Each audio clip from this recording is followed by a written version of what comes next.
El Club Deportivo Guadalajara, mejor conocido como Chivas o Rebaño Sagrado, es uno de los equipos más históricos, importantes y ganadores de la Liga Mexicana. Tiene como sede la ciudad de Guadalajara, capital del estado de Jalisco. El Guadalajara compite en la Liga MX en la máxima categoría del balompié mexicano. Este club es uno de los más antiguos del balompié azteca, pues su fundación data del 8 de mayo de 1906. En 116 años de vida, ha acumulado 12 campeonatos de liga, 4 Copa MX, 7 Campeón de Campeones, y 2 Conca Champions. Fundación. Corría el año de 1906 cuando el belga, Edgar Everaert, junto con Rafael y Gregorio Orozco, decidieron fundar el Unión Fútbol Club, el cual fue el primer nombre que tuvo el Club Guadalajara. El entonces Club Unión disputó su primer enfrentamiento vistiendo una camiseta blanca y siendo dirigido por Rafael Orozco. El primer rival que enfrentaron fue el Gimnasio Atlético Occidental. Fue el mismo entrenador quien también fungió como presidente y, a sugerencia de Everaert, llegaron las tradicionales rayas rojas, que emulaban la bandera de la ciudad de Brujas en Bélgica. El cambio de nombre llegó el 26 de febrero de 1908 y así pasaron a llamarse Guadalajara. En los primeros años el Club Guadalajara contaba con jugadores provenientes de Bélgica, España, Francia y México. En la época amateur, el equipo consiguió 12 títulos y con esto, el fútbol en el estado de Jalisco comenzaba a tomar terreno. Fue hasta la era profesional, en la temporada 1943-44 cuando el club decidió jugar con solamente jugadores mexicanos. El mote de Chivas llegó en los años 40, cuando un diario local decía lo siguiente: jugaron a las carreras y ganaron las Chivas 1-0, esto tras haber derrotado a Tampico en la jornada 2. Los aficionados del Atlas tomaron el mote como burla, no obstante se convirtió en un símbolo para el equipo rojiblanco. El escudo. El escudo clásico del Guadalajara se le atribuye a jugadores y directivos legendarios del club como lo fueron Ángel Bolunar, Everardo y José Espinosa, además de Villalbazo. El diseño del escudo contiene los colores del uniforme el cual está basado en la ciudad de Brujas. Además, parte del escudo tiene similitudes con la bandera de la región de Flandes en Bélgica, combinado con el escudo de armas de la ciudad de Guadalajara. El significado de cada elemento es fundamental para conocer más a profundidad lo que simboliza el equipo. Las aspas simbolizan al caudillo invicto en combate, la lanza es la prudencia en la fortaleza, la orla es la simbolización de valentía, el león representa a un generoso espíritu guerrero, el árbol al centro simboliza perseverancia. El escudo del Club Guadalajara es uno de los pocos en el fútbol mexicano que tiene mucha representación de lo que es el equipo internamente. Posteriormente el escudo dejó de mostrar las estrellas que simbolizaban los títulos de liga en primera división. Pese a que el club ha tenido distintos escudos a través de la historia, cada uno representa fielmente al Guadalajara. El primer escudo del club fue el que tenía las iniciales EG bordadas frente al pecho de cada camiseta. Unos años después, en 1911, el mismo escudo mantendría las iniciales EG, sin embargo la C tomaba una forma de serpiente que estaba entrelazada con la G. Para 1917 el escudo del Guadalajara tendría un cambio radical, un rectángulo vertical con el fondo acaparado por líneas rojas y blancas, en el centro un rombo que tenía dentro una G color azul. Este escudo se ha vuelto a usar en los diseños alternativos del equipo. Para 1923 nació el primer escudo que ha ido evolucionando hasta llegar al que conocemos actualmente, donde pequeños cambios han hecho gran diferencia, sin olvidar la tradición. En 2009 se presentó un escudo modernizado el cual la afición lo rechazó de inmediato y regresaron al tradicional. Los estadios. Ante la necesidad de que el Deportivo Guadalajara tuviese un lugar propio donde disputar sus partidos, surgió la idea de Jorge Vergara de planear la construcción de un estadio vanguardista acorde a la historia del rebaño. Contar con un estadio propio, fue uno de los objetivos de Vergara cuando compró al club en 2002. Chivas dejaba la que fue su casa durante 50 años, 1960-2010, el histórico Estadio Jalisco, que fue testigo de varios campeonatos de los rojiblancos. De la final de CONCACAF de 1962 y la final de ida de la Conca Champions en 2007 frente a Pachuca.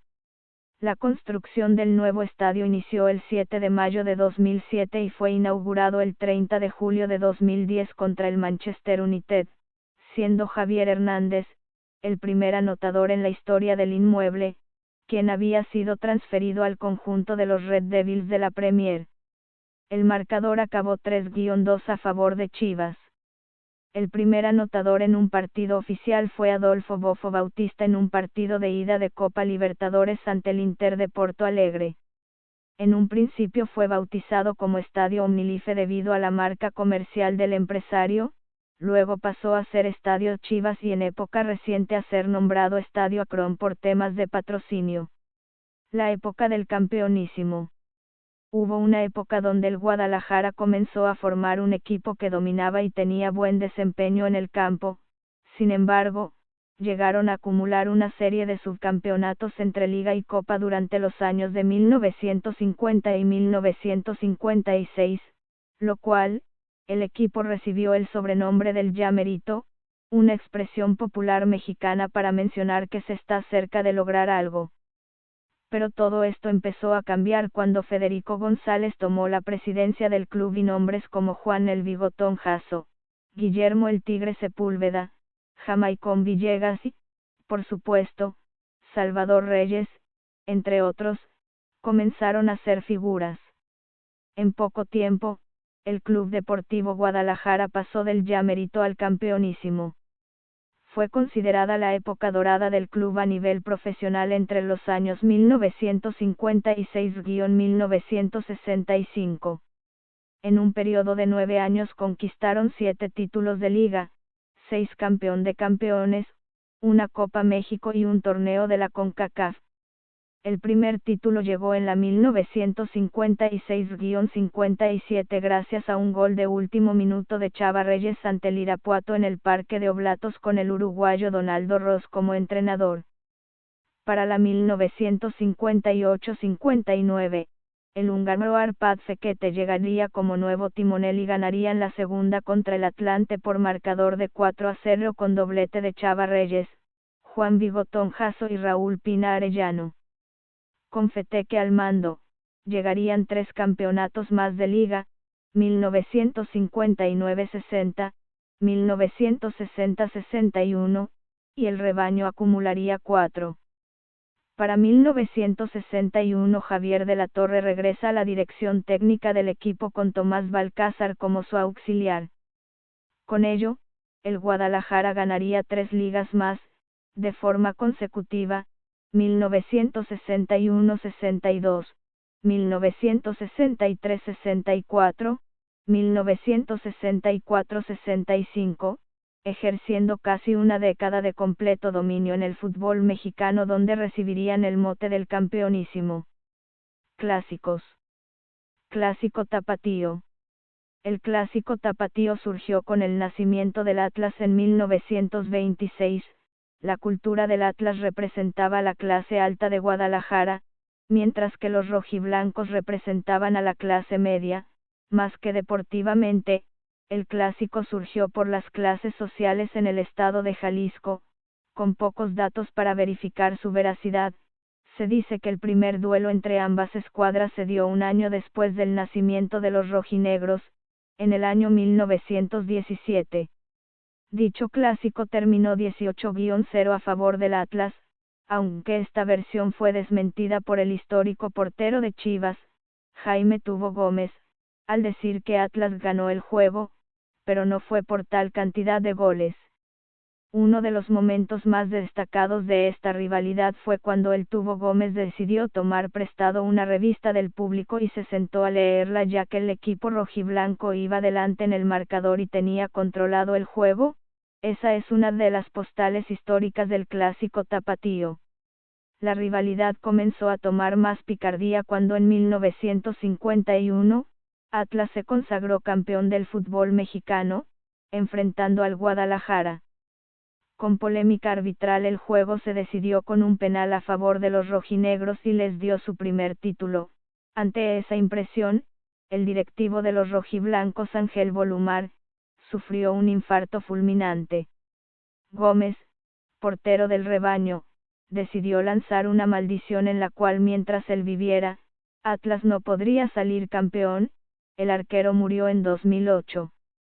Pero dicha maldición acabó en el pasado 2021 donde los rojinegros se llevaron el campeonato. Clásico Nacional. El Clásico Nacional Chivas vs América nació el 12 de noviembre de 1959. Las declaraciones del entrenador del equipo de la Ciudad de México, tras ganar un partido con marcador de 0-2, calaron en lo profundo del equipo rojiblanco y después respondieron venciendo los 2-0.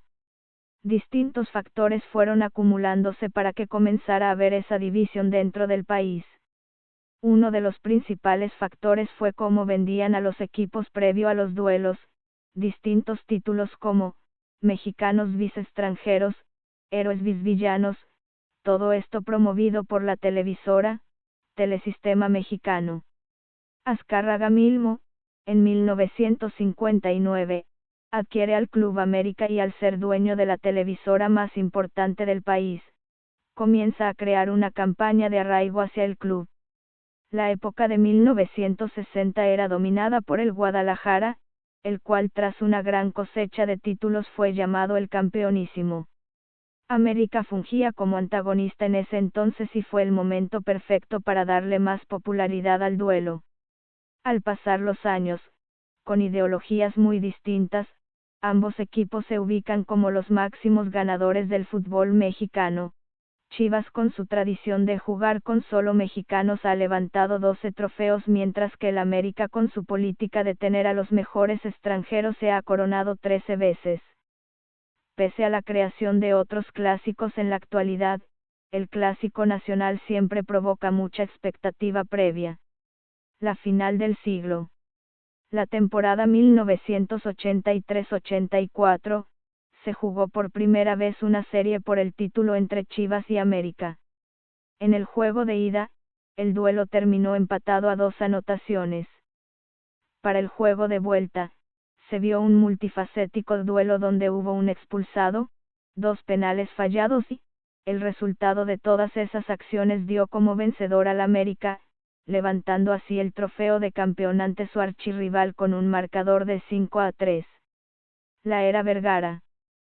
Si bien, el Guadalajara no tenía mucho tiempo de haber conquistado el título de 1997, la situación deportiva y financiera del club no era la mejor. Para el 2022 se había tocado fondo y en octubre de ese mismo año, Jorge Vergara tomaba la administración de la institución adquiriendo los certificados de los socios y comprando al equipo que era rentado a la promotora deportiva Guadalajara. Quería la total propiedad del club, convertir lo que era una asociación civil en una sociedad anónima, lo que generó bastantes diferencias con la sociedad en un principio. Vergara comenzó a tomar decisiones muy pronto. Quitó el exceso de publicidad en los uniformes. En 2004 nombró al neerlandés Hans Westerhof, quien un torneo después de haber tomado el banco, sería subcampeón de liga contra los Pumas. Chivas comenzaba a tomar relevancia a nivel internacional llegando a instancias de semifinales de forma consecutiva en la Copa Libertadores contra Atlético Paranaense y São Paulo en los años 2005 y 2006. En el 2006, José Manuel de la Torre fue nombrado como director técnico. En su primer torneo se quedó en semifinales contra Pachuca, pero en el segundo año, llegó el primer título de la era Vergara, el ansiado 11º título, contra los Diablos Rojos de Toluca por marcador global de 3-2. En aquel semestre accedieron a la liguilla por medio de la vía del repechaje, donde en semifinales eliminaron al América. Final Copa Libertadores 2010. El 2010 significó un gran año para el Club Deportivo Guadalajara. rompieron récords en liga y llegaron a poner su nombre en lo más alto de la escena internacional. La Copa Libertadores de ese año significó llegar a la primera final para el equipo de Chivas y la segunda en la historia para un equipo mexicano en el torneo más importante de la CONMEBOL a nivel de clubes. Su camino hacia dicha instancia comenzó desde el año 2009. En esa edición, el rebaño sagrado logró clasificarse a los octavos de final al quedar segundo de su grupo, pero debido a la situación de la pandemia en México por la gripe A1N1, su rival, Sao Paulo, se negó a jugar en tierras mexicanas y no aceptaron jugar en otro país. Así la Femesfoot decidió retirar a sus equipos participantes del torneo. Para el 2010, la CONMEBOL decidió compensar a los cuadros mexicanos por la situación del año pasado y les otorgó la clasificación directa. Así, Chivas arrancó desde la fase final del campeonato. Aunque ahora, los rojiblancos que, en ese entonces eran dirigidos por José Luis Real, tenían un problema, pues presentaban varias bajas debido a los jugadores que aportaron a la selección mexicana rumbo a la Copa del Mundo de dicho año. Con actuaciones sobresalientes del portero suplente Liborio Sánchez y su goleador histórico Omar Bravo, el Guadalajara logró vencer sin tanto problema a Vélez Sarsfield en octavos y a Libertad de Paraguay en cuartos. Para la semifinal, recibieron a la U de Chile en el Estadio Azteca, recinto del que buscaron sacar mayor ventaja por la altura y peso histórico para obtener el pase a la siguiente ronda. En la gran final se enfrentaron a Internacional de Porto Alegre ya con sus seleccionados de regreso. El juego de ida se disputó en el recién inaugurado Estadio Omnilife. El juego lo comenzó ganando Chivas con gol de Adolfo Bautista, pero terminaron perdiendo 1-2. El juego de vuelta fue una montaña rusa de emociones que puso a soñar a la afición rojiblanca, pero no pudieron levantar la copa en un ambiente muy hostil y terminaron perdiendo 3-2. Aún así, su actuación quedará marcada para siempre en los libros de historia de la institución. Máximo goleador, Omar Bravo. Omar Bravo Tordesillas debutó con la camiseta de Chivas el 17 de febrero de 2001. Desde ese día, el originario de Los Mochis, Sinaloa, tendría una cita con el destino, la de convertirse en un jugador histórico para la institución rojiblanca. Nadie imaginó lo que aquel joven de 21 años en ese entonces lograría más adelante. Durante muchos años, Salvador Reyes fue el máximo goleador en la historia del Club Deportivo Guadalajara con 154 anotaciones. El más cercano perseguido será Jorge Valdivia, quien se quedó en 98 dianas. Poco a poco, Bravo Tordesillas fue escalando puestos para poder competir por dicho título. Omar Bravo destacó desde sus primeros años y consiguió goles importantes para la camiseta rojiblanca. A sus 26 años ya contaba en su andar el ser seleccionado para los Juegos Olímpicos de Atenas 2004, la Copa Confederaciones 2005 y el Mundial de Alemania 2006. Bravo también fue pieza clave para que Chivas consiguiera el campeonato de liga en el Apertura 2006. El 26 de abril de 2008 marcó su gol 100 con la camiseta de Chivas ante Puebla y, unas semanas más tarde, ficharía con el Deportivo La Coruña de España para cumplir su sueño europeo. Su andar en el viejo continente no fue el esperado y, luego de jugar por un breve momento con Tigres, Bravo regresaría a Chivas en 2009 para seguir sumando goles en su pelea por ser el máximo romperredes. Tras ser pieza clave en la Copa Libertadores 2010, Omar volvería a salir del club para tener nuevos retos en México y Estados Unidos, incluido con el rival de Ciudad de Guadalajara, el Atlas. En 2013 regresó para vivir su última etapa como jugador rojiblanco y consagrarse como una leyenda del club. La noche del 12 de agosto de 2015, Omar Bravo empató y superó los 122 goles de Salvador Reyes en liga tras anotar un doblete a Morelia. En ese torneo, Bravo anotó otro doblete a América en el Estadio Azteca para llegar a 155 goles en todas las competencias. Finalmente, Bravo se retiró de Chivas en 2016 y con 160 goles en total, siendo el máximo anotador en la historia del Guadalajara. El fantasma del descenso. Luego de haber vivido épocas de gloria internacional y un gran primer año en su nuevo estadio, Chivas comenzó a sumergirse en serios problemas. Su nueva casa comenzó a ser una problemática, pues no estaban obteniendo los resultados esperados. De aquel equipo que llegó a ser superlíder del campeonato mexicano y finalista de la Copa Libertadores, poco y nada quedaba ya. Figuras de la talla de Johan Cruyff llegaron a Guadalajara en búsqueda de regresar a la institución a lo más alto, pero los intentos fueron en vano. Los tapatíos comenzaron a sumar derrotas, hilaron torneos sin entrar a liguilla, fueron perdiendo a sus figuras de a poco hasta que la catástrofe ocurrió. Uno de los equipos más históricos y ganadores en la historia del balompié azteca se metió en la lucha por no descender. Algo que quizá lucía muy difícil de ocurrir. Para la temporada 2014-15, el Chiverío pelearía directamente su permanencia en el máximo circuito con Puebla, Dorados de Sinaloa y Leones Negros de la UDG. Chivas buscó refuerzos de gran calidad como Ángel Reina, Fernando Arce y el regreso de Carlos Salcido para lograr su objetivo. Sin embargo, las cosas no estaban tomando un buen rumbo y la diferencia con sus rivales era mínima. Al rescate llegó José Manuel Chepo de la Torre, último técnico que había hecho campeón al Guadalajara.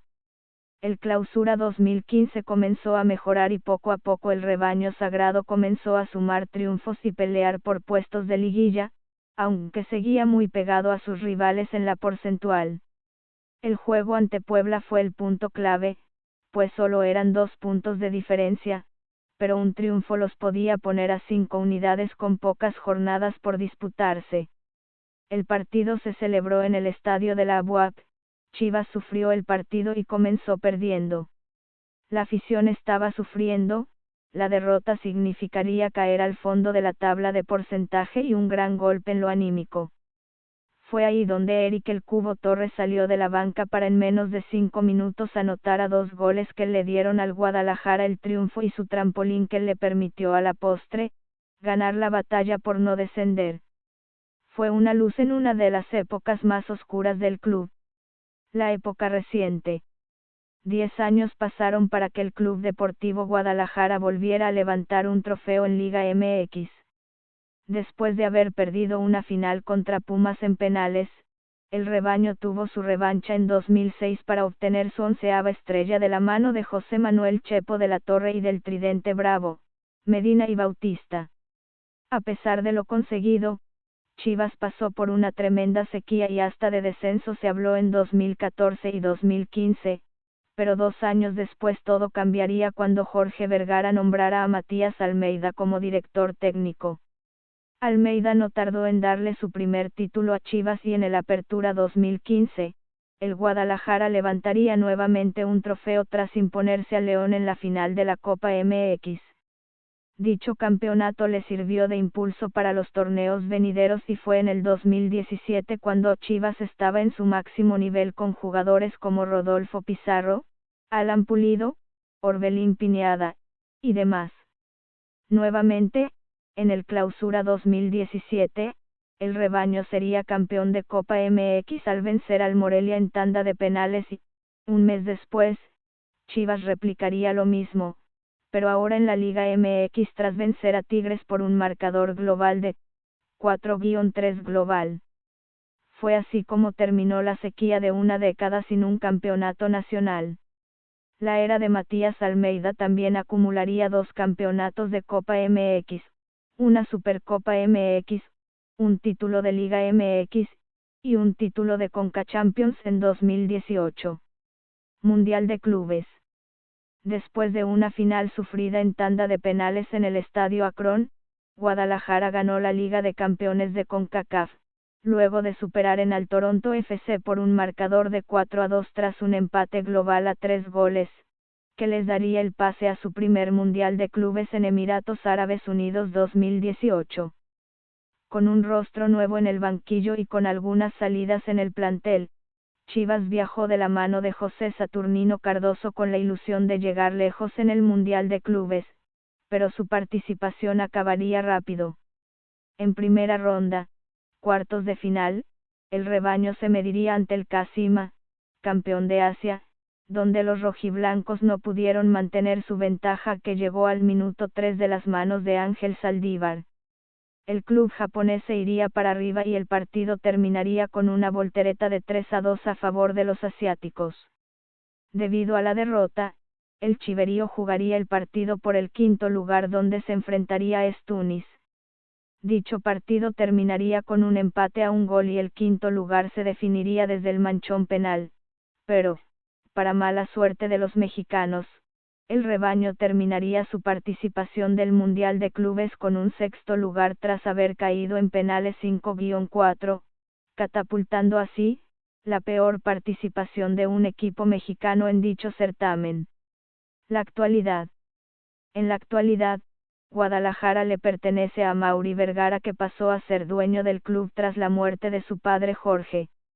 Después de la era de Matías Almeida, a los rojiblancos les ha costado regresar a la senda ganadora y nombres como Tomás Boy, Luis Fernando Tena, Víctor Manuel Vucetich, Marcelo Michel Leaño, han desfilado por el banquillo del primer equipo sin lograr el tan ansiado título 13. Además de ser uno de los clubes más ganadores en México, el rebaño se caracteriza por ser uno de los que mejor cantera poseen y han exportado al fútbol europeo, como con los casos de Carlos Salcido, Javier Rodríguez, Javier Chicharito Hernández, entre otros. Igualmente, han ganado varios torneos en las diversas categorías inferiores de la Liga MX y sin olvidar sus 2 campeonatos que ya tiene el Guadalajara en su rama femenil, el más reciente en el Clausura 2022. Eso es todo por el video de hoy. No olvides suscribirte y ver los videos anteriores. Hasta la próxima.